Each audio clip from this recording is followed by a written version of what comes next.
I felt like there's a lot more pressure as a challenger team trying to play. Basically, you'd be changing your lifestyle to be doing this if you got in, and then you're going into a foreign neighborhood, basically. As an LCS team, this is a place we come to every weekend. This is a very comfortable home for us. We know how to practice here, and we're not traveling at all to get to this event, so it's going to be really nice for us. Welcome back to the 2015 Spring Promotion Tournament. Complexity is battling to keep their LCS spot against Team 8 in this best-of-5 match, but Team 8 leads it 1-0. And my goodness, Slushy was a monster in that last game. Yeah, he had the double-double, 10, 1, and 11. The binary double-double, even as better. well as an 88% kill participation. So he was involved in 21 of the 24 overall kills. And what did that mean for Team 8? It meant they control every Dragon, every Baron. Once Cali Trolls went in, Slushy's ball was just always on top of him, ready to blow up whoever he got on top of. And just a great 1-2 combo coming out of Team 8 in the first game. Yeah, it's definitely true. And every one of those ultimates he held on to as well. He had the shockwave ready for when he needed it most and didn't just throw it out when he thought he'd be able to get a kill. They got that one pick on Bubadub because he knew that that was what he was going to be able to use it for. They'd be able to transition that away from all of this pressure that they were taking in the mid lane, and it really alleviated a lot for those guys. Yeah, and he used it in a way that controlled team fights as well. It was moving the priority targets as well. It was getting on top of that Syndra as we do jump into Champion Select. Look for that to be one of the bans that needs to be taken off the board, I believe, because if you get Cali Trolls on a strong initiator, Orianna is just such a good pick. And we do have Aurelia, Nidalee, Syndra, and Alistar being taken off the board here. Complexity don't want to see Cali Trolls on that one. And Syndra was a problem in that early game. Probably played that really, really well. Just unable to really make it count towards the later stages. This one getting a little bit more thought, though, on the side of Team 8. Of course, now they are blue side, do have that first pick potential. And they may be looking to use it. They ban out the Ziggs, which is a smart move. So this is an Orianna or a Tristana, because we have said that they can take it mid or bottom on the side of Team 8. Yep. And you don't want to let through a late game hyper carry on a team that already team fights that well. We saw that once they got to the mid game and they all had 2 or 3 items, they were just so coordinated in their team fights that there's no opportunity to dive their carries. And Maokai's been taken off the board. Tristana looking at for first pick. Yeah, and getting that away from Robert Exley is exactly what you need to do. That being said, this has left up that Orianna.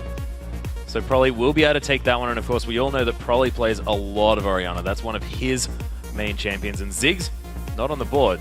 So we'll see what they do decide to do. Kha'Zix is also still available, and Nami's there as well, so taking that away from Dodo. Yeah, and playing a team fight that has a lot of speed ups and augmentations for their AD, so maybe looking to put even more on emphasis on the bottom lane, get Robert in a position where once again he's ahead by the 20-30 CS, but then be able to push this advantage this time, and that's why they've taken away a lot of the tanky champions as well as a split pusher in Nidalee. That's exactly right. Do you think that they might look to go for potentially that Kog'Maw, even though Robert Exley hasn't necessarily played it in the LCS?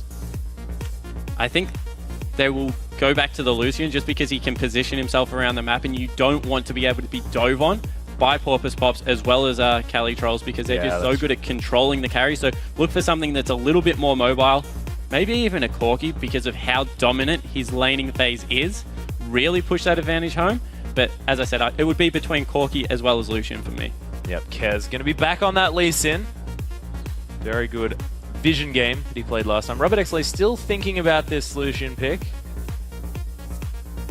Bubadub going to be switching over to the Nami here instead of the Thresh that he played fantastically last game. Got himself caught out a couple of times, but those death sentences were really, really on point. So we'll see whether Dodo can do the same thing.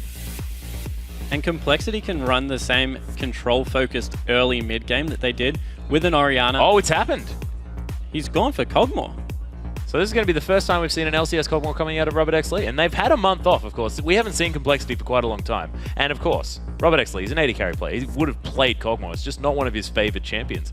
We'll see what he does do against that one. Of course, Gragas, which was the first ban to come out of Complexity as well. Nara is going to be looked at as well. This is going to be Cali Troll's pickup. The Poppy is available. Oh my goodness. The flashbacks. This is a blind pick top lane. So whatever he takes here needs to be a champion that is versatile. So I'm not looking for a pocket pick necessarily in this top lane. Although if anyone would pull one out, it would be Cali Trolls. That's definitely true. He's hovering the Fizz, but I think it's just to remind us how fantastically he did do on that champion. And it's going to be the lock-in of the Gragas here, so see what he's going to be answered with here in the top lane. Yeah, we saw Gragas fall out of favor when he did receive those nerfs, and of course he was just outclassed by Alistair and Maokai. Yeah. However, we saw him come back in the LPL as those characters started getting banned, and the most important thing is he still has that displacement. And people like Kelly Trolls that play Gragas so well can knock away 2 or 3 members and bring 1 member into their team, and then with the Flay, with the hook, they're just going to have so much control over these team fights. And it's also important at this stage to point out that that is a mid Tristana, and they are running a double AP comp. Double AD comp, yeah. Double AD comp. And we just got so distracted by the cycling of poppies and fizzes that we just completed. And oh my, no. Oh dear. Crikey. Crikey. I think we owed that to everyone. As we see that Renekton has been picked up, so Westrice going for a lane bully early to match the sustain that and this is one of his most played champions as well. Of course, Renekton fell out of favor, but still one of the champions that Westrice feels very, very comfortable on. We'll see whether he does make it work. Now, probably against Slushy here. We'll see. This is probably not going to be that AP Tristana. It's going to be more like the Voyboy approach here, where you just go that double AD, make sure that you get this Tristana scaling as much as possible. And we did warn everyone that Slushy has been playing this one a little bit. So, see whether they do manage to make it work. And Maple Street on the corker yet again. Yeah, so going for these mid-game oriented carries, he wants to be able to go toe-to-toe in his lane and not give it up, give his lane away for free. However, we saw that even with an early mid-game champion, he still fell behind in the champion in the early part of the game. So hopefully with a Thresh on his team this time, we'll be able to do a little bit better, look for those picks, look for some early game bursts to try and upset the bottom lane of Complexity. Yeah, and we'll see how the jungle matchup does go this time as well. Of course, exactly the same champions coming out of these guys, just a little bit of a switch up on which side of the map they're going to be on. And we shall see whether Kez can make it work this time. Of course, went for a very early Sightstone, so lacked a little bit of that damage and I guess clear of his jungle as well, because he didn't even get that Spirit Stone. Well, they played a very objective-focused game. Yeah. They didn't want to fight. They wanted to kite around the map and pick up objectives for free, and a lot of that did come from Kez. What that meant, however, was that he was just in a weaker state all game from Porpoise Pops, as we are about to jump onto the Rift, and just could not duel and couldn't utilize Lee Sin's kit to its fullest potential because he was just getting blown up every time he tried to dive in. That's exactly right. But we are, of course, into Game 2 between Team 8 and Complexity. Team 8 now on our blue side, Complexity on our red side, and Westrice on the Renekton. See whether he can get that early lane dominance that Renekton's known for. Of course, level 3, one of the most powerful level 3s in the game. But Kelly Trolls, very, very good player himself. And this was our featured matchup, and we'll see how it goes. Oh, that being said, Dodo spotted out 4 members of Complexity, probably lagging behind just a little bit. So nice wards going out on the side of Team 8, completely scouting that invade. And it looks like they're just looking for some deep wards and potentially a ward to spot the lane swap. So maybe Complexity looking to change this up, put even more focus on the top laner in Kelly Trolls, and try and force a lane swap in this game too. Yep, or they're making sure that Westrice doesn't get lane swapped on because of his early game power. We shall see what does happen.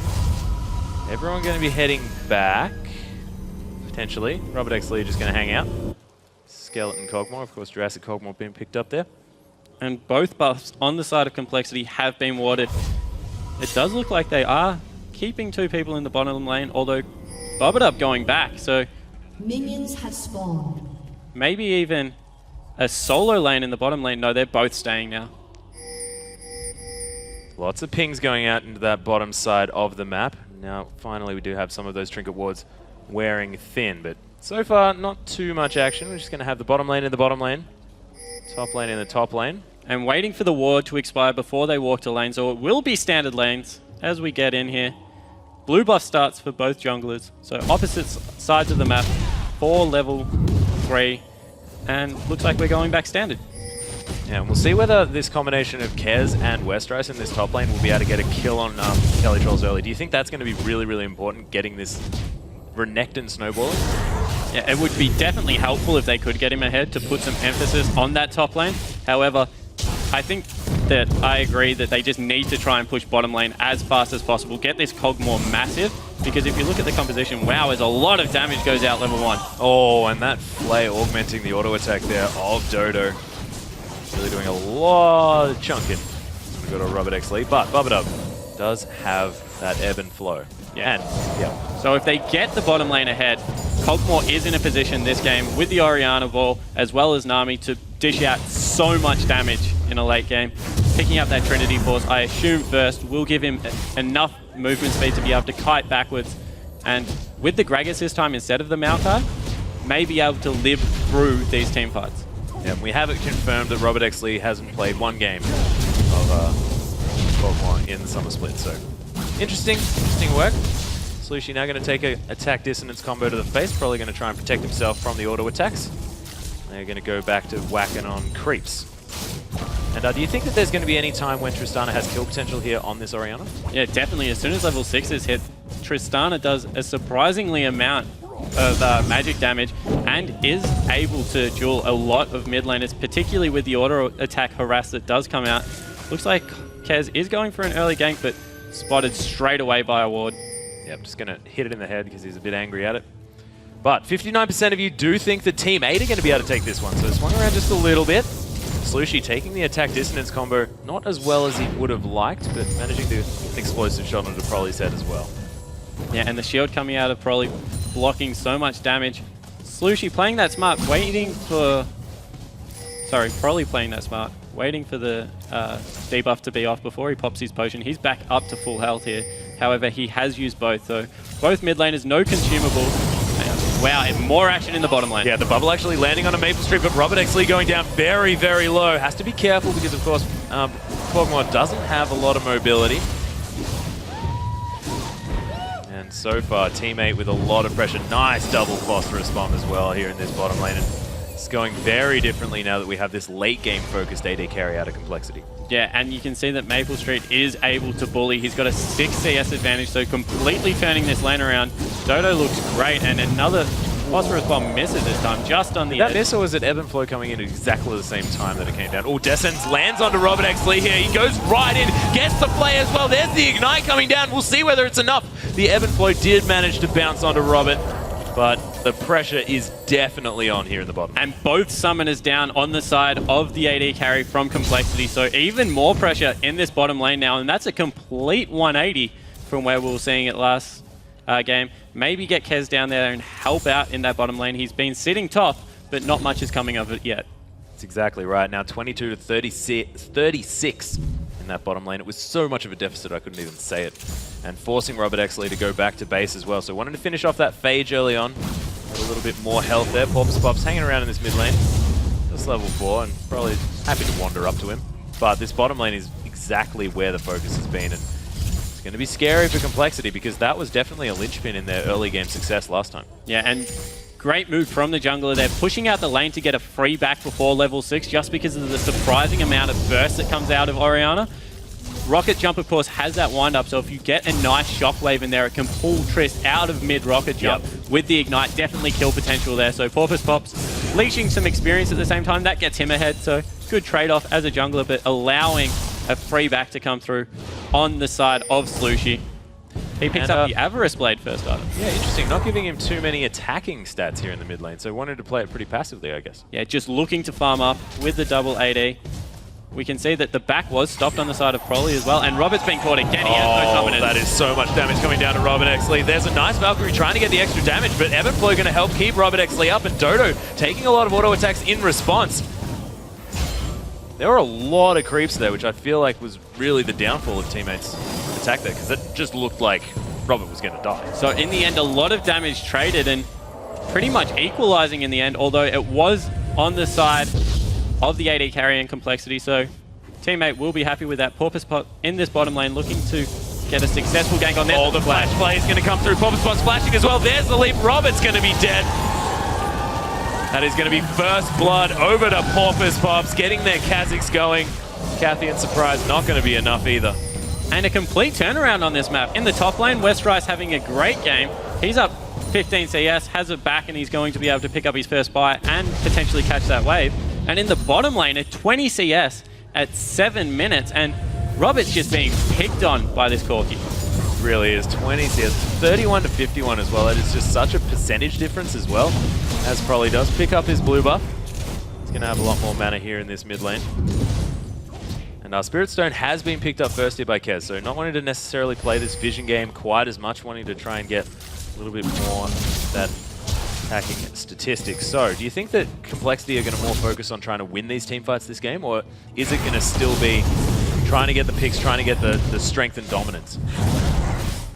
The advantage for Complexity is the weakness they have in the bottom lane is completely mirrored in the mid lane for Team 8. At this point, Tristana, only with the Avarice Blade, isn't going to be lending much to the team fight apart from the Displacement ultimate. And Westrice is having a good top lane experience. He's up nearly 20 CS.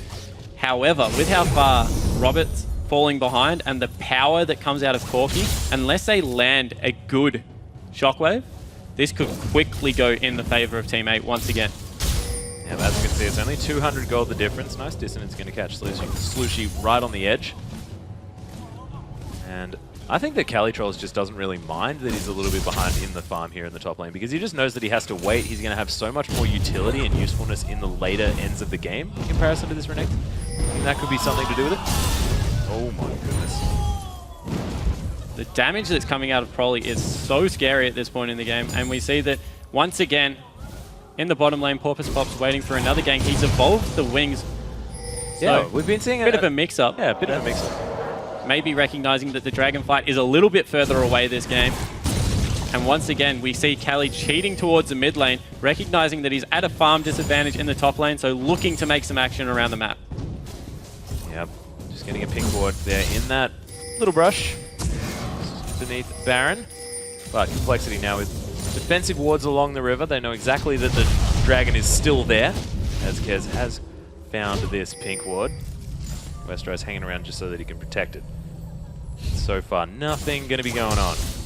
200 gold is the difference. And Porpoise Pop's been spotted in the river, so not much will come of his movements at the moment. Great vision control once again from Complexity in this early game. Even though they're the kill behind, purely by farm, they're actually equal. And wow! Oh, immediately getting the flash out of that Shockwave as well. Not sure why Slushy came in there. Of course, Porpoise Pops was available. Yeah, definitely wasn't in vision range at that point, and with the Kha'Zix coming through, wanted to get the slowdown to make something happen, and the damage coming out of Prolly at the moment is just bullying around Slushy, and 30 CS the difference. There's some nice CSing comes through from Prolly. Yeah, pretty nice 30 CS, and it's going to mean that I think that Slushy might need to rethink the fact that builds an Avarice Blade first up, because it just gave him no attacking stats in any of these trades. Yeah, maybe that's all he had the gold for. He is going for Static Shift to try and get rid of some of the mid-game lag that we see does come out of Tristana. And it looks like they are setting up for a potential dragon in the next couple of minutes. Look at the ward control on the side of mid for Complexity. They know every single time Porpoise Pops is coming near it. And with 40 CS, that's the lane they're looking to win. Oh, Robert Exley walks out of the way of that death sentence. Aqua Prison not quite going to land. Robert trying to get that one down. And do you think they've got deep wards around the blue buff here on the side of Complexity, so they're going to know when this third one's going to be coming through, when it might be handed over here to Slushy. Do you think that's going to give them the opportunity to Dragon? As Maple Street gets hit by this bubble, and Living Artillery going to come down on top of his head as well. Now finally Robert Exley able to answer back, and look, this Phage, or the beginnings of said Phage, giving him a fair bit of tankiness here in this bottom lane as well. Yeah, level 6 just means you can trade with Cogmore so much easier with the Living Artillery coming out. As we see some wards being cleared out by the junglers. Well, Porpoise Pop's going to be deterred from taking away that pink ward. He's going to come back and get rid of it. Living Artillery, no, I'll just take it, man, don't worry. And as we keep saying, it's a map turned on its head. Maple Street, 30 CS ahead. And in the top lane, Westrice seems to be completely unperturbed. I actually think that he can go pretty much full armor after this. Yep. And actually still cause some trouble on the side of Team 8 if he does pick up that Thornmail. Of course, with AA AD, it will be hard to deal with him, although Maple will do some damage as the barrel hits, and Calitrolls keeping his sense of humor about him. Yep, Westrice doing a nice little pirouette as he comes out of there as well. Showing Calitrolls that he's still pretty. And bottom lane, yep, definitely in control of Team 8. They're just going to freely farm this one. Robert Exley forced to wait until his support gets back. All the way hits the turret. Porpoise Pops wanting to make a play here in the mid lane. Kez is there. It's a decent dissonance to make sure. Oh, and command attack. That is doing a lot of damage now as well, of course. Maxing them both at the same time so that he has equal amounts of extra burst from both of those abilities. And we can see they're really starting to get nervous about Prolly. They've brought Cali Trolls down once again to cheat completely towards this lane. They are looking to kill him because, quite frankly, 40 CS on an Orianna that we saw can control teamfight so well. Oh, yeah. At some point, they need to be able to force some action onto her because at this rate, he's farming at 10 CS a minute, not cheating off or taking any of the races at the moment. So he's just having a great controlled game in the mid lane. Certainly is. He's probably going to be able to pick up that Athene's on Holy Grail fairly shortly. Of course, didn't really need to... Oh, Slushy actually, there's the Shockwave, there's the Ignite as well. Going to completely cancel out that heal. And fantastic 1v1 kill. And Slushy, he was probably in the shop then. And this could be the dragon that they're looking for. It is 13 minutes in. Both teleports are up, so they're... Prolly's pretty much full health. After this wave, they can just walk straight down there. They've got good vision control of the area. Nothing on the side of teammate, but no, just looking to continue to stay in lane, not wanting to give them a team fight. They recognize how good at team fighting they are, so trying to keep them in lane for as long as possible, make up the CS deficit on the side of bottom lane, and continue to bully around Slushy in this mid lane. But do you think that teamfight prowess was a lot to do with the fact that they had this Orianna in the mid lane on the side of Slushy? I just think Team 8 are a fantastic team fighting team. Honestly, I think they could team fight with any champions. I think a lot of it was to do with their champion. Yep. They had Maokai and they had Orianna that just made it so easy to be able to go in and get their damage in the correct place. But all of their games, when they win, their team fights are just on point. Yeah. All right, Death Sentence not going to land. Nice use of passive of Nami in order to get the speed up. Maple Street still just happy to farm. Happy to farm. And that lead is extending ever further, just over 40 CS now. Cali Trolls has spotted out Kez here. This brush going to hit him with a barrel. And the top lane has kind of equalized here. It's stayed at a 20 CS advantage. It looks like Westrise is looking to pick up potentially a Randuin or a Sunfire, and this has been spotted. This is dangerous on the side of teammate. Porpoise Pop's already down very so low, but Complexity didn't manage to get there in time. Porpoise Pops does have that evolution of his wing and also get out of there, but wow, I feel like that was a little bit of a misstep by Complexity. Yeah, that was very anticlimactic to say the least, with so much damage going through as Cali Trolls comes face to face with Kez. Yep, starting to do a fair bit of damage with those barrels as well. Westride's going to trade that dragon for a top lane. Okay, so once again, Complexity are going towards the objective focus game. They're ignoring neutral camps like Baron, like Dragon, and they're looking to pick up map control through turrets. They'll pick up the mid one off this nearly as well. Probably, of course, having a fantastic game in the mid lane, and they've already picked up top turret, and that means they can bring more people to this bottom lane, look to give Robert a bit of a helping hand. Yep, as Maple Street does take a living artillery to the face, and in fact is at lower health than Robert, of course, does have the extra sustain of that Nami in that lane. And he is still keeping that lead that Maple Street has at a stagnant point, so that can be said for the bottom lane. And look how scared Slushy is of Prolly. As soon as that ball comes out, just pops to rocket jump away. And he has gone for that Sunfire cape in the top lane, so looking to bully during this mid game even further. Porpoise Pops might get collapsed on here. Ooh, the dissonance going to get him in the air. Kez does miss that Sonic Wave. Ooh, the battle for the big Wraith. This is the big deal move. But it went to Porpoise Pops via a red buff stick. Not bad. Definitely winning that battle. And we can see the amount of pressure that winning mid lane like this puts on the rest of the map, particularly the bottom half.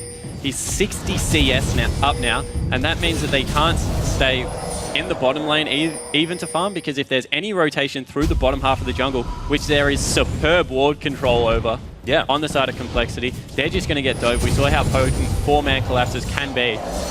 And in fact, probably had one of the highest CSs at 10 minutes out of any mid laner in the North American LCS, so does know how to farm, that man. And he's just continuing looking to stay in his lane and push this advantage. Now at the tier 2 turrets, calling the mid laner Kez in to give him a hand. 17 minutes in, looking to push a tier 2 turret. This See whether they can manage to get that one through, of course. I think the bottom lane might be the focus next. They do have a lot of wards, the red side jungle of Team 8. As probably just continues to farm. And farm. And farm. And Trinity Force has been picked up now from Cogmore, so he's looking much more comfortable in the lane. Tier 2 boots is the difference, and Stork Shoes does add so much damage on Corki, but you can see with the Sheen procs, able to trade back quite successfully now. Yeah, Robert Exley needs to try and dodge these skill shots. Oh, doesn't manage to get out of that one. Tycole's Blessing is on Robert. Not anymore. So, Corki able to keep farming this one up, but not up by quite as much as before. So Robert's still hanging in this game. It's definitely not over for the bot lane of Complexity here, and you can see it's Complexity now with a slight gold lead. Looking to set up another gank in the bottom side of the map. The vision has equalized on the side of these teams in the bottom half of the jungle, so they have pretty much mirrored wards across the area. They know exactly where Slushie is. He's even falling lower on health as well. He's definitely struggling in this mid lane. He's picking up jungle camps and is still nearly 60 CS behind. Well, that big Wraith almost took him down, so you can imagine an actual human player could be quite difficult to kill. Porpoise Pops has found that new ward. Kez decided not to clear out the pink. They're waiting for a potential dragon that isn't here. No, they're looking to four-man this bottom lane. They recognize with the advantage that Prolly has, they need to force something somewhere. They'll clear out this pink ward, and they're hoping for a contest, but in the end, it looks like they just will disperse. And it looks like a farm fest over the whole map. It's very true. Maple Street able to clear out these waves here in the bottom lane as well, so noticing the fact that Prolly and Kez were moving down, just big rocketed the entire wave, and there was no dive potential there either. And Westrise looking to pick up a blue buff for himself, knows all the focus is in the bottom lane at the moment. Prolly's come over to assist with that, so if Kelly Trolls tries to interrupt this, he might be in some trouble. He is looking to double barrel it, and picked up by Prolly. Was it? No. Kelly Trolls did get it. Manages to pick it up. That's why they call him that prodigy top laner. Manages to steal away blue buffs. And all of the caster creeps. A decent maneuver. And I think that Complexity thought that they'd be able to pull it out of the way of that explosion, but Kelly Trolls too good. Okay, so once again, at 20 minutes, completely equal game here. 200 gold the difference, that's nothing. Dragon up in a minute. Vision control does look better on the side of Complexity. That's due to the dominance of their mid laner. However, Porpoise Pops has hit level 11 now. He's got both evolutions. And the poke that can come out of Team 8 leading into a team fight with Kelly Trolls' barrels, as well as the rockets coming out, and that Kha'Zix just means that leading into a team fight, they can just wait and stall out and poke and wait for positional advantage before they actually go in. Yeah, that's exactly right. And also, you look at a team comp that has a Renekton and a Lee Sin, you have to think that that late game's not going to quite be as strong as a Gragas and a Kha'Zix, who actually scale fantastically into that late game. Yeah, Gragas brings utility, which is always useful in late game. As we see, just a little bit of a farm fest. Wow. Yeah. Robert getting chunked. If he had taken that Phosphorus bomb as well, it would have been a lot of extra damage. Look at these rockets. Now that Maple Street has hit that level 11 mark, has that extra point in his ultimate, it's just doing so much damage. Yeah, and Kez and Porpoise Pops mirroring themselves, mirroring each other around the map, sorry. As we see, trying to get positional advantage around this dragon. And another Chain Vest picked up by Westrise. He's just looking to get as tanky as possible against this double AD composition coming out of Team 8. Yep. Full mega tank mode engaged by this Renekton. Looks like Kez is trying to pick up that Ninja Tabi next item, and Haunting Guy's being picked up, and Distortion Boots on Prolly. Yeah, so looking for that mid-game power spike. He recognizes that he's the one ahead, and he needs to make something of this mid-game. Gank coming through from Kelly Troll as he's picked up his Lich Bane now, as well as we take stock of some more of the items coming through. Oh, wow. Flashed out of by Robert Exley. That would have been his death right there. And that's why walking towards a wall is so dangerous when you have a Thresh on the other team. And we see Team 8 once again looking to continue their dominance of these neutral objectives. And once again, Westrise still in the top lane looking to push a turret. He's not in there whatsoever, or there are some wards around. He might be looking for the TP. There it is. Yeah, there's the teleport coming through. Nice Dark Passage is going to stop this one. Oh, they managed to steal away the dragon there. Pop's now in an awkward position, but Westrice is in the middle of the fight. Dominus is active, and it looks like Complexity, they're going to be able to disengage from this one. Yeah, they're content with the dragon. That does give them 1,000 gold lead, and the flay that came out of Dodo there absolutely saved teammate. If Westrice with the ball on top of him had have got into the middle of those 4 players, yep, the shockwave would have been the fight right there. But a great play coming out will lead to a turret push in the bottom lane. This will go down, so trading a dragon for a turret, overall the game's back to even. Yep, almost exactly. Oh, but that's a really nice Aqua Prison onto Dodo. The slice and dice comes through from Westrice. He wants to come in and pick up some of these kills. The double ADs trying to get the heck out, and they've turned it around. Team 8 now really want this fight. Oh, Calitroll is actually getting soloed out by Broly. Manages to get the ultimate, but he dies in the end. Broly's Orianna is so impressive. What a play from the mid laner on Complexity. Leaves him to push this turret as well with the Clockwork windup. That's going to take so much damage. Oh, there's the death sentence onto Westrice. They make the play. Teammate, although their health bars are low, do manage to get the work done. There's the ultimate. Nice Aqua Prison again from Barbadon. Robert Exley, you're dead, mate. Oh, it waits a little bit just for a bit of the stangling his life. So in front of the Acathian surprise. If we take recap, that's 1 for 2, but a turret going in the favor of Complexity after the turret was traded for the dragon. So yep, still slightly in their favor as we see the solo out here. So Calitroll just gets chunked a little bit low. Oh, goes for the teleport and gets Shockwave. Oh, and Shockwaves him out of the headbutt as well. And then the flash in to finish off with that ignite. Calitroll throws a barrel at him in anger. Well played by Broly. So far been playing a little bit of one-player League of Legends at this stage. So his team at the moment is completely on his back. 2-0-0. 60 CS lead at 250 CS for his team. Looking to defend his mid turret, but that will fall down now, and ooh, death sentence just missing. Very, very close. That has evened up the gold almost exactly. It's almost the outer ring of turrets, of course. 3 turrets now. Complexity. But look at that. There's the ultimate coming through from Calitroll. Not really getting much out of this one. Inner turret is going to go down. There's the tidal wave coming through as well. Kez does land the kick, trying to get Robert Exley some safety as well. Westrice coming through. Dominus is there, but look at how much slow is available from that box. Westrice is getting kited around this fight. Calitroll's now walking up very far, but that's just going to be the inner turret, and nothing's going to come for it from Complexity. Yeah, and wasting Westrice's ultimate once again. He's finding it difficult to get into the middle of this team because of the Thresh box, because of the flay, the body slam, as well as the ultimate. There's just so much Kai potential coming out, and then he's just constantly being attacked by both AD carries. Broly, while we were talking about him, had a 2,000 gold advantage. Oh my God. Over the mid lane. So even though it looks like it's an equal map with only about 700 gold the difference, the complete lineup of Team 8 is much richer, with the exception of Broly versus Slushie. Yeah, of course, but Slushie almost has that infinity edge. That 2-item spike is going to be coming through fairly shortly, and that's going to be on the same. It's going to be the same for Maple Street as well. So both of these AD carries are going to be hitting that spike very soon. Do you think that could mean that the next team fight coming through from Team 8 could be, especially over a consistent amount of time, be in favor of Team 8? Well, from what I've seen on Complexity, they're only going to fight if they get a good shockwave. Yeah, otherwise they're completely happy to disengage, give up objectives, they're not contesting dragons, so yeah, these 2 AD carries will continue to scale. They're both very close to their infinity edge. Yep. However, unless Complexity get the engage they want, I don't think that they're just going to head 5v5 fight them. See whether that does work. They do want to be able to pick up as many of these turrets as possible, so they have to start getting these lanes pushing. Probably just going to back here. I think that lane was actually pushing in favor of Team 8.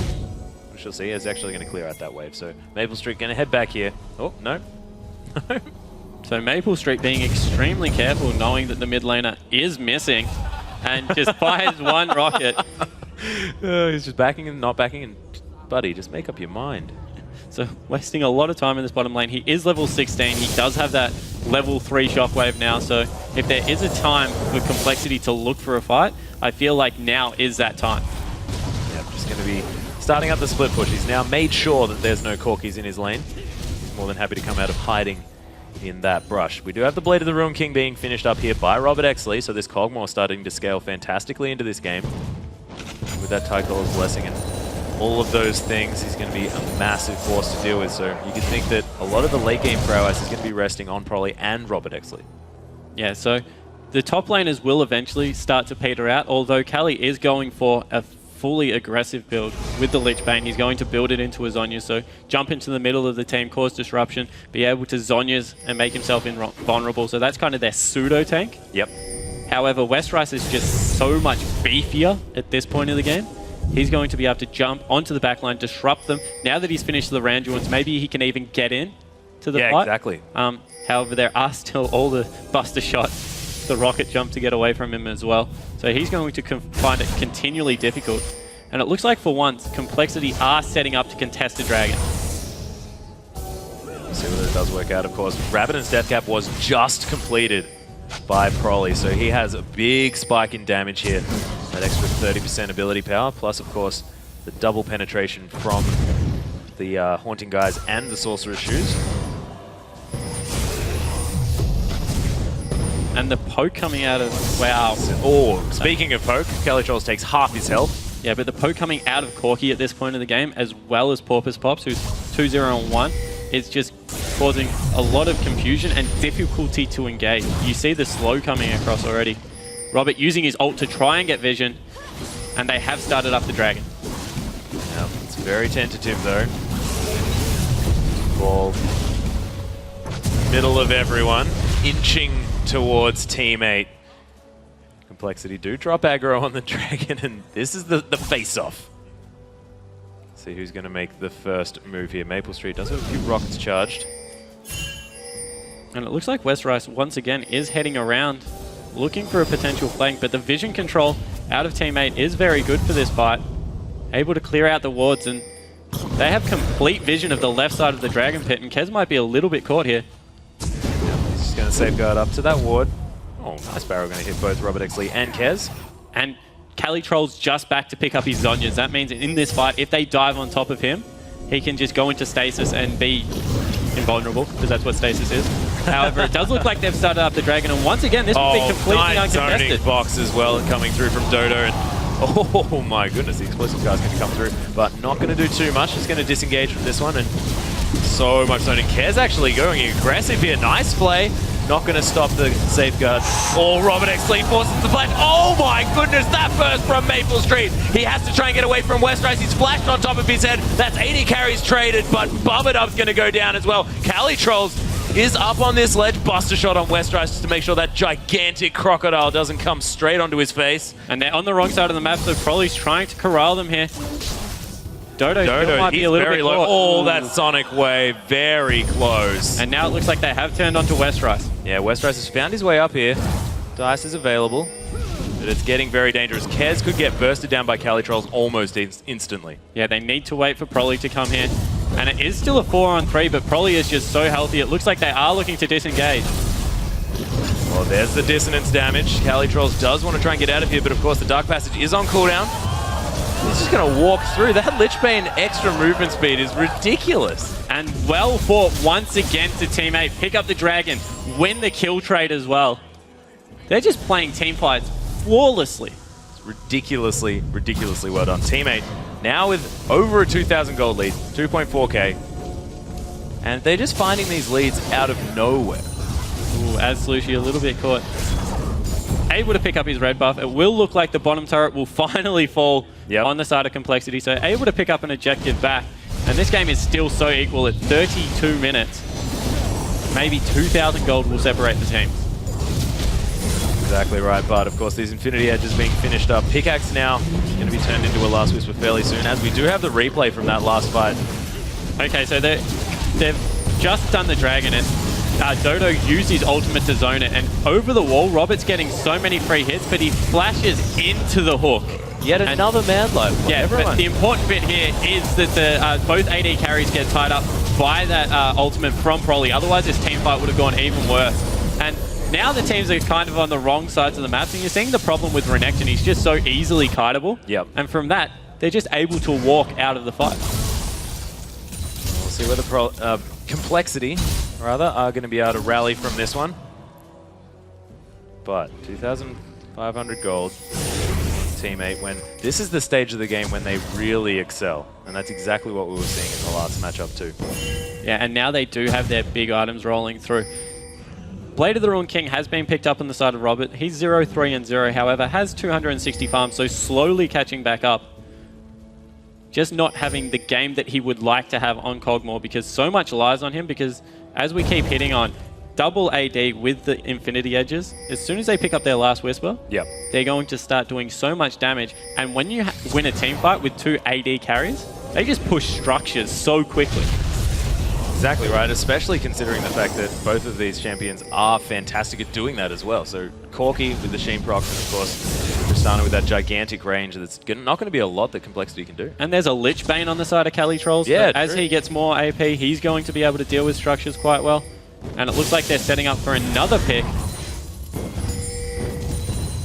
Cali Trolls kind of roaming forward. Nice. Bit of poke coming through from Proly. They're finding themselves a little bit split up here. Complexity might be in a bit of trouble. Proly wants to try and get that ball in the right spot. Got balls and barrels zoning everyone out of everything. And it looks like vision control is being contested quite heavily around this Baron area, jostling for that. Both teams know that they can do Baron remarkably quickly. Of course, with the percentage damage coming out of Kha'Zix and the 2 AD carries, that's just going to fall extremely quickly. Not to mention Cali Troll's building a lot of damage as well in this top lane. Porpoise Pops split pushing this top outer turret. Alright, and it looks like Complexity's completely sick of dancing around the area. They've just rushed down mid lane. They're hoping Robert's range can get them a turret. The wave clear is all on Maple Street here. He's got a fair bit of it as well. Slushy is around. Tristana, no stranger to wave clear as well. And oh, there's the explosive cast breaking up the entirety of Complexity. They do manage to punch back up. The flash coming through from Cali Trolls. There's a nice dark passage, and Aqua Prison not going to find his mark, but Westrice, he's found his way in there. The disengage has come through as well. Cali Trolls dodging everything, and Westrice now the focus. Is he going to go down? Of course, these Eddie carries trying to do the work. There's the Sonya's Hourglass. Oh, a two-man shockwave actually doing so much damage. Robert Exley finally getting in and getting the damage down that he needed to. Dodo cops a living artillery as well. Maple Street now in trouble. Complexity winning a team fight. Yeah, 2 for 0. Oh no, Cali Trolls, did he not fall there? How did he get out? Only 1 for 0, so a 1 team fight. But at the start of that fight with the flank from Cali Trolls, Complexity looked so confused until Cali Trolls actually presented a target in the middle of the fight to focus on. Once again, quite a well-fought team fight from Team 8, as you consider that they started the fight 4 versus 5 for the majority of that. But too much damage coming out of Proly at this stage. As you can see, another great flank from Cali Trolls. Gets the ultimate, tries to split up the team. However, the split focus that comes out of Complexity is what really hurts them. Kez gets chunked down low. Westrice is trying to zone. Proly's trying to deal with Cali Trolls. And it's until this point where Cali Trolls thinks he has an opening onto Robert X. Lee. And now finally they all realize that they're grouped up. A nice 2-man shockwave, and the dissonance that comes out afterwards just does so much damage. And Cali Trolls survives on absolutely no health. Yeah, a bit of a tussle. I think what's going on there, but Team 8 just going to be able to take this dragon yet again. They have had so much control. This time it will be contested. They're coming in. Yeah, trying to come through, of course. Actually, it was just... it's going to be secured by Porpoise Pops. There's the tidal wave coming through as well. Westrice now trying to get in amongst everything. Does have his Thornmail, so he's pretty tanky, but it's not going to be quite enough. That is going to be Dodo getting taken down on the other side. Porpoise Pops now trying to get a little bit of kite through. Look at this T8 lineup just doing so much poke as Complexity try and get into this one. They have grouped up though. You have to say that Complexity really do need to try and prey on Team 8 when they have that shockwave available and try and get them grouped. And right now they actually think that they can win a team fight if Team 8 come to them, so they're looking to set up around this Baron. They have complete control. Still 15 seconds on the support player from Team 8, so if they want to go for this, they need to face check. Teleport is coming through. Yeah, we do have Cali Trolls in here. Does have that ult available as well. And everyone trying to get the fight set up in their favor. It seems to me like Teammate do want to move up to the top side of this map, and look at the gigantic wave there in the top lane as well. So that inner turret is under fire. Oh, Calitrolls may have been caught out here. There's a nice resonating strike. The flash into the kick going to come through as well. There's the living artillery. Calitrolls does have that Zhonya's, but I think it's just going to wait a moment before he dies. The Dissonance is going to pick up that kill, and that is surely going to mean Complexity can take this Baron. We'll see whether it's going to be enough. That is only the top laner down, so they do still have a smite. And they haven't swept out all the wards, so they can see exactly what the health is on Baron at this point. And the poke is starting to come that through. poke. Bubba so incredibly low at this stage. Slushie picks up the kill. Is this a mistake here from Complexity? Poppers Pops does leap out of the way of this one. Maple Street forced to use that flash at the same time. Complexity turning right around, trying to get this one through. Maple Street so low on health, trying to kite. It's going to be probably picking up the kill, but he'll go down to Slushie. Slushie's got such high health. Westrice now trying to get onto his face, but the rocket jumps here. Kez is going to fall. Robert Exley, oh, that living artillery so close. Both members of Teammate that are alive, flashing red. Westrice as well. Robert wanting to try and get something done, but Teammate get them off the Baron. Robert played that fight so passively in the end. Was nearly half health and just wasn't in a position to do as much damage as what Slushie was. As we see the replay, the crit that came through at the start got this all started. Nami went down without using any abilities. Probably, once again, you can see Robert Exley, sorry, he just goes up to the top after he gets chunked, and he doesn't want anything to do with this fight. Meanwhile, Slushie is just getting so much work done, even with the turnaround right here. Robert just can't get himself into a position where he feels he can do damage without getting blown up. Now, in the meantime, top outer turret is going to go down in favor of Teammate, so evened out the turrets and created 4,000 gold lead side of Teammate. See whether they can bring this one through. Of course, 4 items now on Tristana, and that is very, very scary. Somehow, he's managed to catch up, and then some. Now 30 CS ahead of Proly. Wow, as Probit unloads on Dodo. Yeah, well, there's the shockwave actually coming down only onto Slushie. He's at full health still, and there's the buster shot. Proly does pick up Dodo. Porpoise Pop still has the sun. Living artillery, there's the resonating strike. So much range on that one. Does manage to get the Mikhails in order to stop Kez from falling to any shenanigans. Complexity managed to get a pick. Not sure whether they'll be able to translate this one into anything. We'll see whether they do. And this time the jungler is low, so once again they're looking towards that Baron area, sweeping it out, making sure that Teammate have to face check, but they're just streaming down mid lane. They want nothing to do with face checking that area. Yeah, Complexity not really quite discovering what to do. Pops wants to back somewhere. And Complexity now trying to collapse. 5 against 4 here, of course. Massive wave in the bottom lane. They're looking to pick up another objective here, and they're just pulling Complexity around the map wherever they want them to go. Yeah, Complexity not really knowing what to do. Westrice is trying to flank from the back. There's COL pressing. The flash actually being blown immediately from Calitrolls. Does manage to get the body slam. Kez goes down so low. Slushie now in the backline has so much range. Dodges out of the way of that Aqua Prison somehow. And he's going to be okay as well. My goodness. Now level 18 on this Tristana. It's so hard to lock her down. And this is a full tank Renekton, and look how quickly he gets shredded by Slushie late game. Just so much damage coming out on the side of Teammate's mid laner now that he is this fed Tristana. 360 minion kills. The top in the game by a long way now. Actually, Westrice just behind him, but obviously Renekton not using that gold as efficiently to scale into the late game. That's exactly right. And they both have those 4 items, of course. The 4 items on Slushie going to be doing a lot more damage. We did see when he does manage to stand still and just auto-attack people, it's ridiculous. And with that Bloodthirster shield, he doesn't seem to take any damage. He got caught by a shockwave before. Nothing happened. And he's picked up a Negatron cloak as well, so going to be even less that Proly can do in this fight. Protects him, of course, against the return damage of, oh wow, Calitrolls. That's only 2 shots. Robert is finally starting to ramp up as well. He's picked up another, a Phantom Dancer to just augment his movability around these team fights, as well as the damage he can do, of course. Cogmore doing so much miss damage with that W. Yeah, that Last Whisper not as necessary on this Cogmore. Yeah, I would expect him to just go Infinity Edge after he picks up what should be a QSS. See if he does decide to go for that one. The reason I say QSS over a Banshees in this game is he's only really in danger of getting caught by a hook. Yep. And of course QSS just breaks the hook, makes it so he can't get engaged on, and that will keep him much safer as he is in the back of these team fights. Yep. Speaking of hooks, Maple Street, a bit of trouble. There's a tidal wave coming through, actually. Not going to land onto anyone. That's a big cooldown lost here for Complexity. Once again, the focus just seems to be completely split on the side of Complexity. Now being pincered around this Dragon Pit. Robert Exley now wants to try and do some work on his own. Does have that command protect from Prolly. Scrying Orb going to be used. Meanwhile, the Dragon has been started up and it's going to be taken.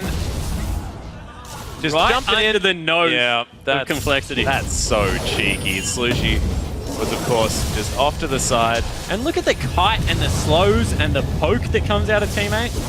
They're just playing completely in control of their composition. It's very, very cheeky as well because they're staying out of engage range. They don't want to put themselves in a position where they can be engaged on and shockwaved into a good situation for Complexity. And man, they're just doing it so well. They know how to play as a team so effectively. And without an amazing flank from West Rice, maybe from a teleport with those home guards, or a flash bubble, or maybe potentially Kez going in, but I doubt that because he's just going to get blown up straight away by the double AD. Yeah. And kicking someone into the team, there's just no way that they can engage onto this team successfully.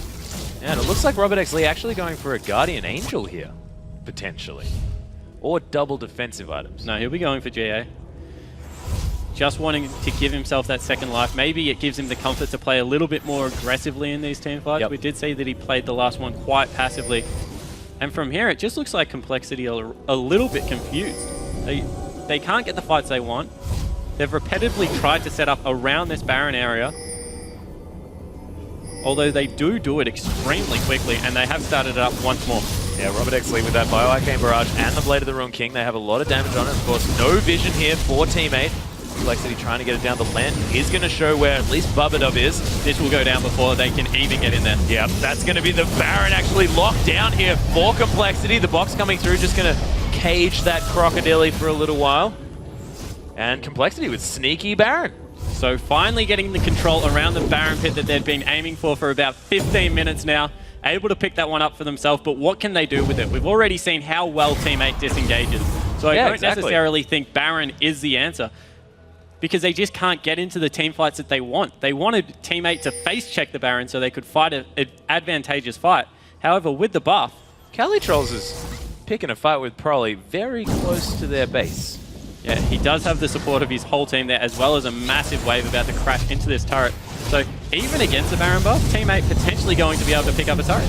Yeah, very nicely played. Look at all of that poke. The explosive cast not actually going to land. Could mean something, but of course not very high cooldown on that particular ultimate. Void Staff now picked up Calitrolls as well, so it's full AP. Gragas in that top lane. Has a blasting one. I could imagine that's probably going to go into either... Probably not an Abyssal Scepter. It's probably going to be a Red. That will be a death tap. Oh, it's an Abyssal. You were correct. Oh, wow. Wow. Got excited. Or potentially maybe a defensive item, something like. Yeah, it could be just going Spectre's Cowl. Spectre's Cowl. Shove that item. And they've left Slushy in this bottom lane to try and push. I actually think with the wave clear that comes out of Maple Street at the moment, as well as Calitrolls, they could afford to leave him there, although West Rice has recalled. He's gone back to buy. And the Guardian Angel was finished on Robert. This could be a time when they could fight. Of course, having a Guardian Angel does mean that Robert is going to be able to play more aggressively, as you mentioned, and also it is a bit of a time where they've got an advantage.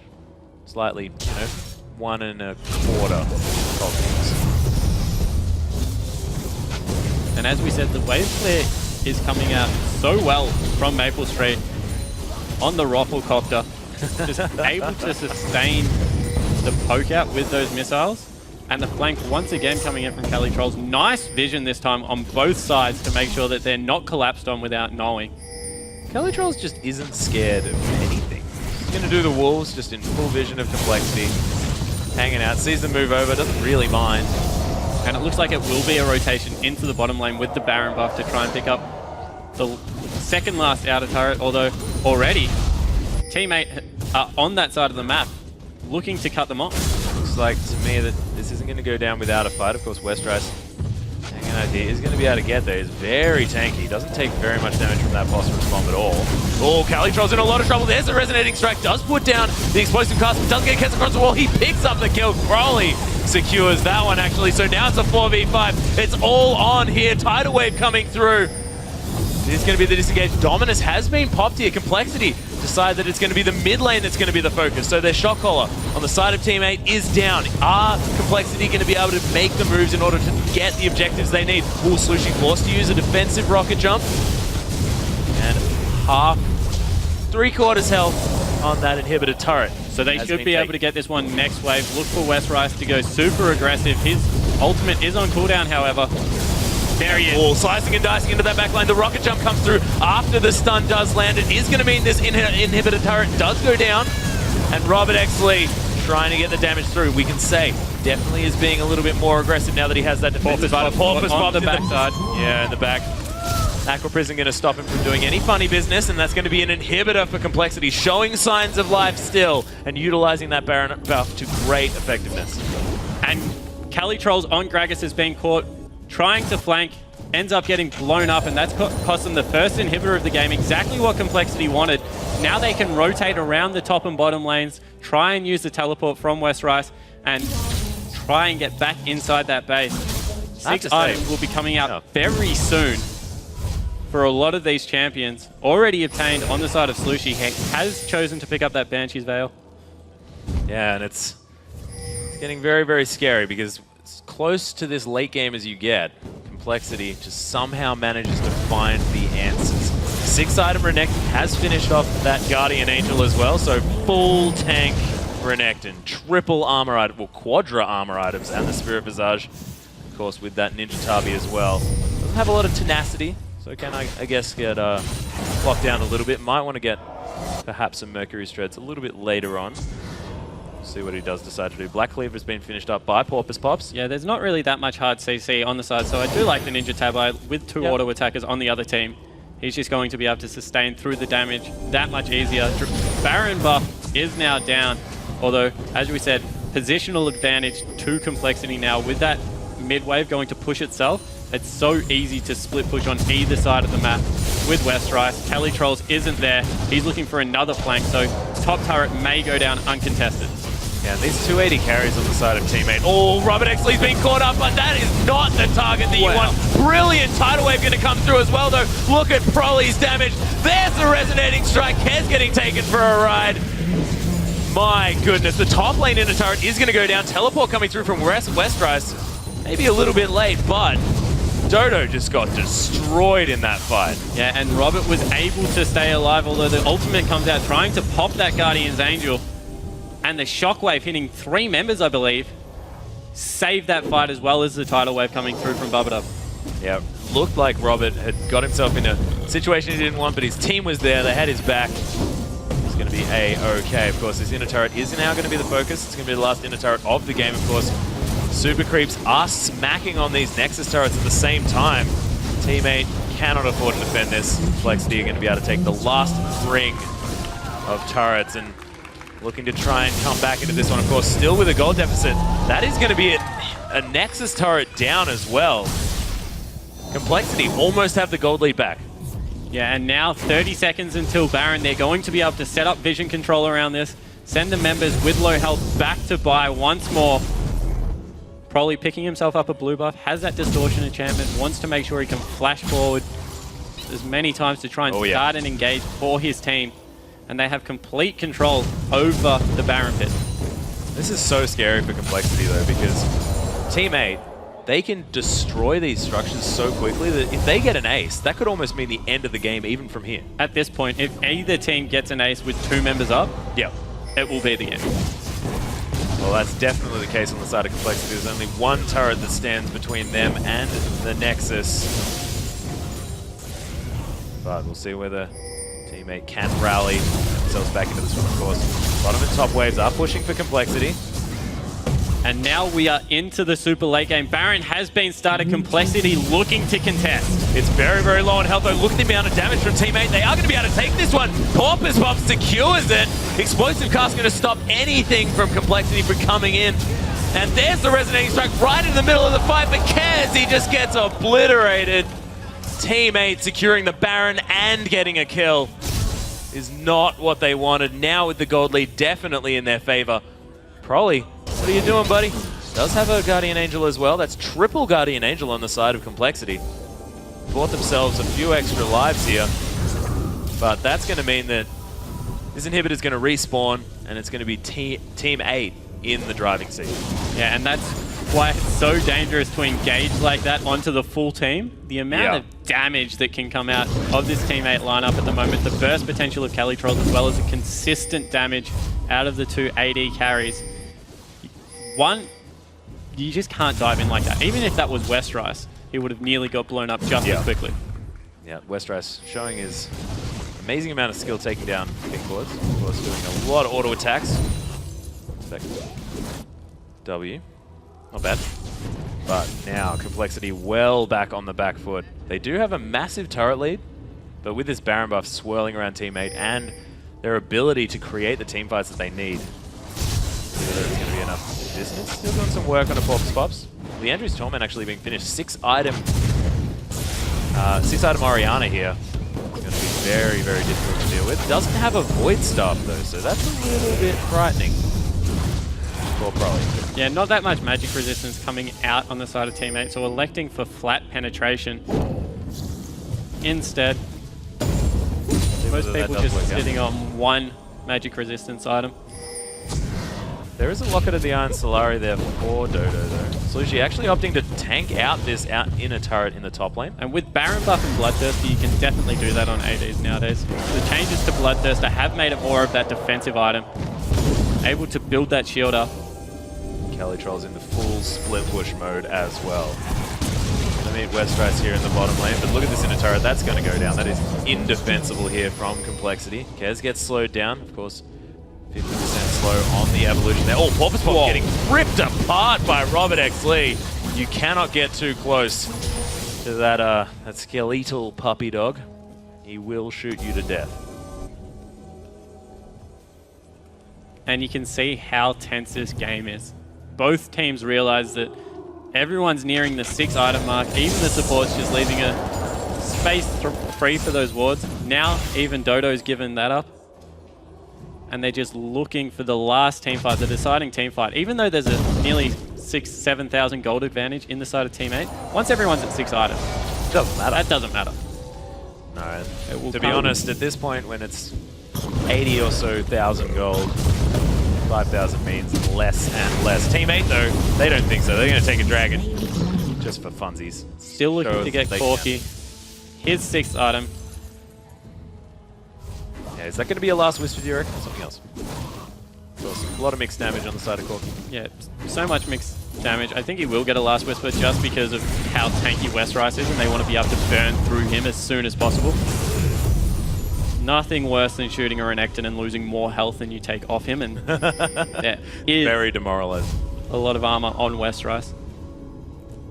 That is definitely true. We do have more of Malmortius just being finished up here by Porpoise Pops. Cali Trolls now clearing out this mid lane. And inhibitors respawned, of course, inside of Team 8. They used their Baron buff. It's still floating around, but it's dwindling, and they haven't really gained all that much. They took the inner turret in the top lane. That's about it. And of course a dragon, but not meaning so much. And this game is now in familiar Complexity territory, pushing 60 minutes. Everyone up to full item builds, open inhib. They're looking to try and push down, but the flank is coming through once again, this time by Porpoise Pops. He's on the backside. And they're just looking for any positional advantage on the map. Now going to cut off the minion wave to ensure the push doesn't go through. And Westrice looking for his way in. Yeah, nice slow from that barrel is going to mean that Westrice can't engage onto Porpoise Pops, who does, of course, have the leap. So he's going to be okay. Proly, that Command Protect is soaking up so much damage now. It is ridiculous. Has sold... I'm not entirely sure what... he sold his Liandry's Torment and actually picked up Neighborhood stuff, just for the extra damage there as well. Oh, Porpoise Pops. Shots onto Porpoise Pops, and he's at half health. Yeah, this is a 6-item Cogmore as well, so this puppy's doing a lot of damage. Not going to be able to get into this base. Death Sentence isn't going to land. Cali Trolls now does actually engage back onto Westeros without that much magic resist, so he takes a lot of damage there. That Lichbane Brock doing a lot of work, but oh, look at Robert starting to do so much. Oh my gosh. That was one extra auto attack and he would have been dead. Slushy as well. Westeros now just... Oh, one hit on that inhibitor. Oh, Robert can't manage to make his way through. Robert trying to get that Aqua Prison Eye in. And unfortunately, the disadvantage of fighting this close to a base is now that the teleports come through, they're all full health and then not the same. The Flash probably actually gets his Guardian Angel pop there as well. The health bars of Complexity are very low. Cairns falls down. A Shockwave not going to land on anyone. That's a double kill for Maple Street. Robert Exley's been taken down to his death. That was his Guardian Angel, but he's going to die after that one. Team 8 with a fantastic team fight. Dodo, that box placement was fantastic. And Prolly, look at the Shockwave. Unfortunately, not on cooldown. He tried to get it out, but he died just before it went off. Cali Trolls now picking a fight with Westeros, but look at the combo.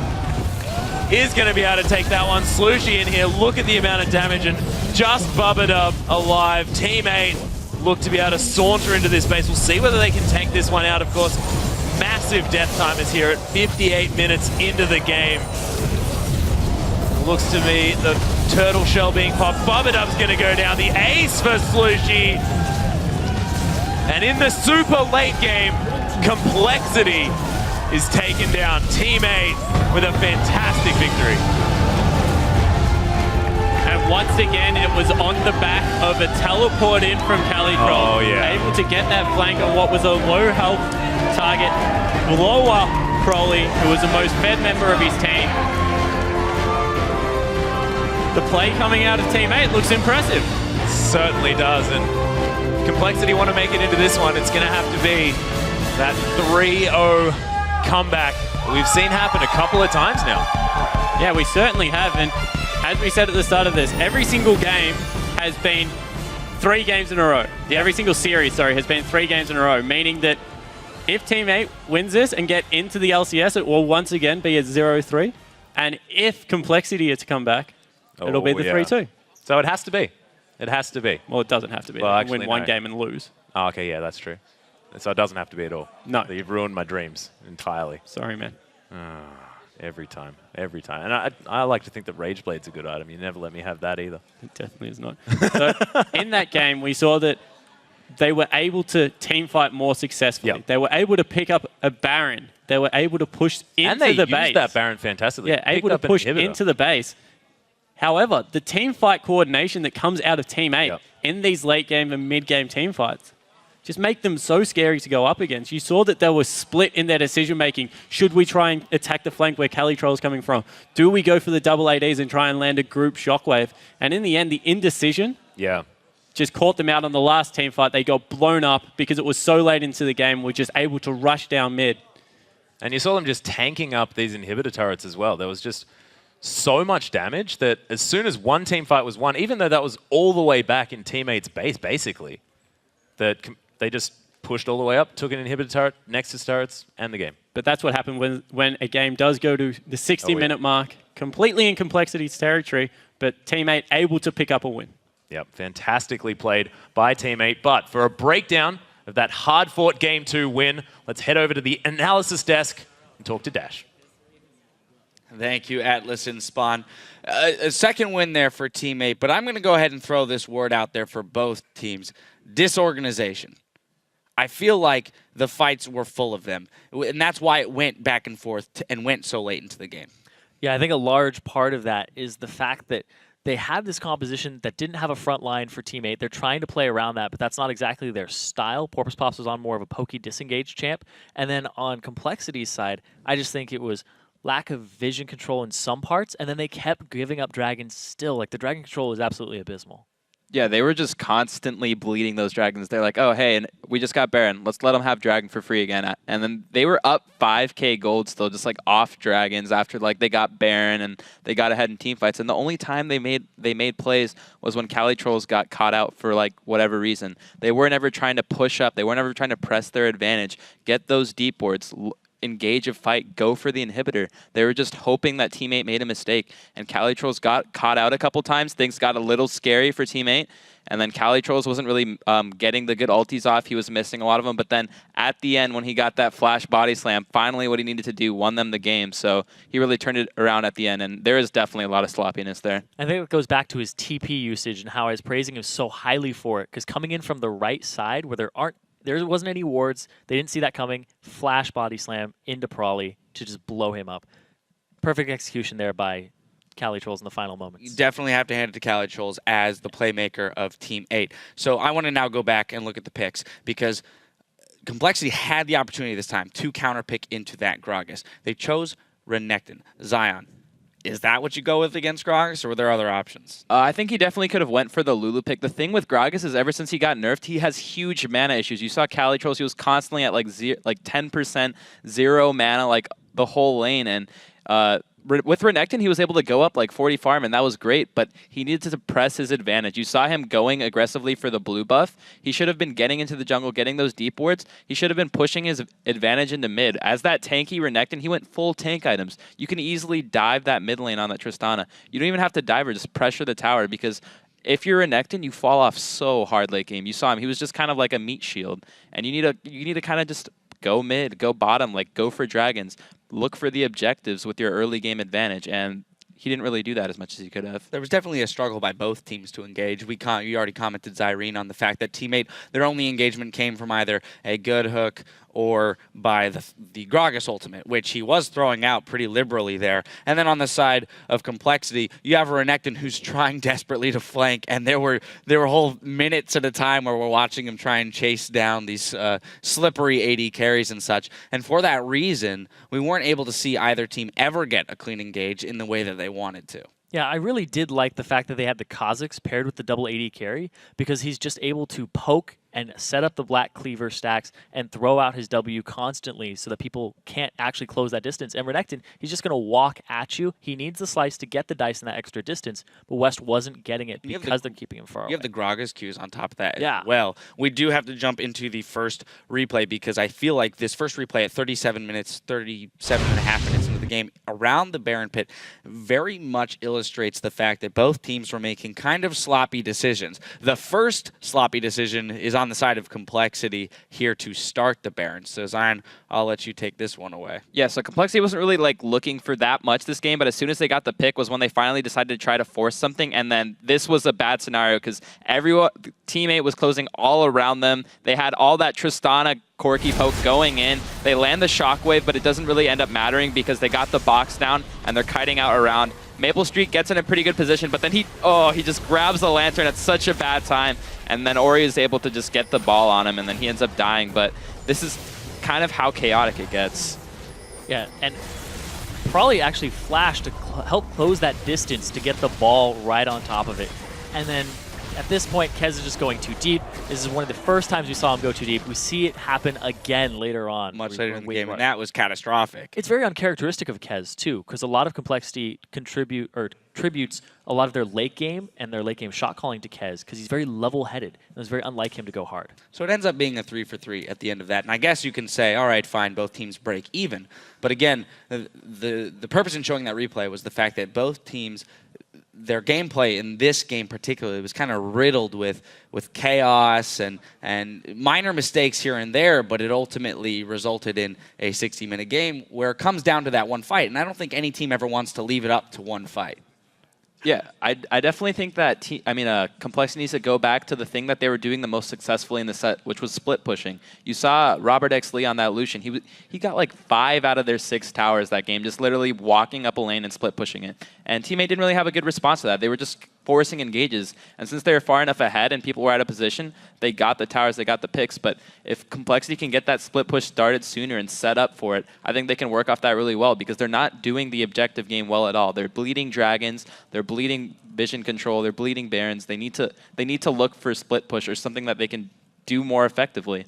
So is Zion Spartan the premier split pusher of the LCS? Do you ever give any other advice other than split push all the time? No, that's the only way. Yeah, that's what I thought.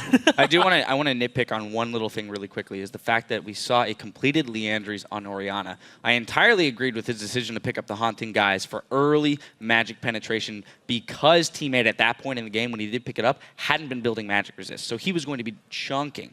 But at the time he decided to build the Leandries, we saw Banshee's Veils across the board. We saw a Locket on Thresh. At that point, I would have sold the Haunting Guys and gone straight for a Void Staff. I think it would have been far more effective and possibly changed the outcome of a few of the fights. Yeah, he eventually did do that. Probably also did fall behind in CS over Slushy, who he had a big lead over in the mid game, but they didn't push those types of advantages, which was a problem with the Renekton. It was a problem with the lead that they had because their bottom lane was getting shoved in, and that was completely in teammates' favor. Yeah, the itemization was a little bit questionable there on both sides because with they built the Leandries on Orianna and they built the GA on Kog'Maw, and that was really defensive, which is not what they needed. All right, I do want to jump into the final replay because, again, this will illustrate what you have said multiple times, is that Cali Trolls is a playmaker, and this was a fabulous TP decision here to engage and end the game. Zyrene, I'm going to let you handle this one. All right, so Cali Trolls, he's always known for his TP positioning here, but these wards are always set up by his teammates. So he comes in from the side and... drop the beat! Okay, there it is. So he comes up here, uses his body slam flash to close distance, but we're going to... That plays so good. No, we got to go back. It's just too much to handle. You know Yeah, that's... Blew our mind, blew that our Gragas system. play was ridiculous. That doesn't mean we can't. Yeah, it doesn't mean we can't talk about it though. Yeah. He did have a fabulous flash body slam engage there, which basically, I mean, I guess like 60% to zeroed because they were all at about 60% health there. But it was that first pop of the GA which forced Complexity to defend at that point. They're like, oh no, one of our members went down. Now we have to fight this. Yeah, and the fact that those AD carries are just pelting away at people while all of that is happening, when you're holding, like, you're trying to hold your ground against AD carries, it's extremely difficult. So you want to close on them or retreat, but they didn't want to give up those extra GA kills. Quickly, Zion, because we need to move on to the next game. I want to get your thoughts on what Complexity does at this point, because as all the series well, exactly. I know split push, but I was going to talk more about in Champion Select because I do realize that they want to go for that split push. So what do they do in Champion Select to set that split push up exactly the way they want it? Because otherwise it spells the end of their LCS careers. I think them having that better bottom lane was huge for them, especially in the first game when they had that Lucian lane and they were pressing their advantage hard. I think they need to go back to having a bully lane bottom because they were bullying Dodo and Maple Street. Go back to that, and then I think they just need to make sure they use that advantage to actually control Dragon, because bot lane's on the bottom side of the map. Hey, there's an objective right there. We can control it this time because we got the advantage. And I think if they actually take advantage of the Dragon, they will have a good time. But they just need to realize that Dragon's an objective they can take. And when they start getting it, I think they're going to start winning. All right, you heard it from the split push god himself. So we'll see if Complexity decides to employ that very same strategy. We are going to take a short break, but when we return, we'll see if Teammate can take this series in a clean sweep, or if Complexity can reset and come out ahead in Game 3. Stay tuned.